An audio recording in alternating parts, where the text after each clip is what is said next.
Hello everyone!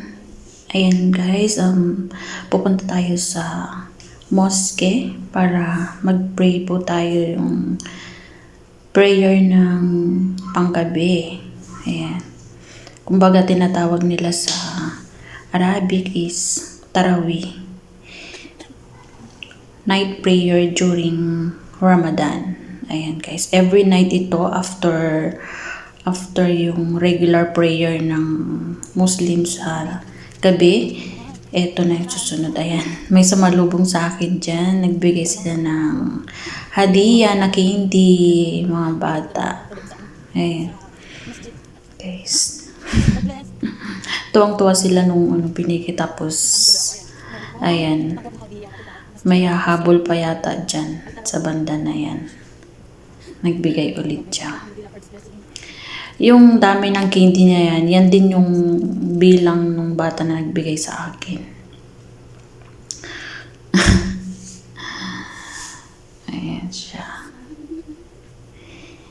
Inano ko na lang to, parang mukha siyang mabilis guys yung video sa bandang ito kasi 2 times ko na yung speed niya. Ayan, kasi mahaba-haba po yung nilakad ko dyan. So, para mapaikli yung video, ayan, 2 times ko na siya sa banda na yan. Ayan. Yan, ang ganda sa banda na dyan. Yung maraming ilaw na yan. Kasi dahil nung parang nung pagkatapos umulan ng alikabok, umulan naman ng grabe. Ayan, nagmukhang yan tuloy dyan sa mga maraming ilaw na yan. Nagmukhang may ilog siya.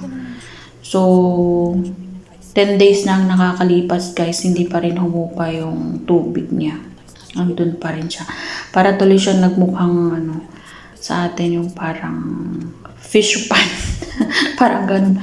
Fish pan na wala namang isda.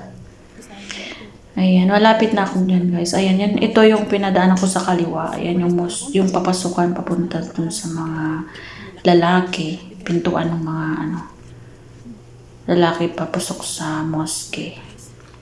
Sa Arabic is masjid. Ayan, may marami ng sasakyan na nakapark. Yan na yung mga sasakyan ng mga lalaki na nag-pray na doon na sa loob. Ayan, magkaiba kasi yung pintuan sa babae at saka sa lalaki. So magkaibang kwarto siya. So, ayan, lapit na ako. Ayan yung pintuan naman namin ng mga babae. Ayan, may mga dumating na kasi may mga tsinelas na dito sa labas, guys. Okay, pagbukas niyan, dito na ako. Thank you for watching, guys. I love you all.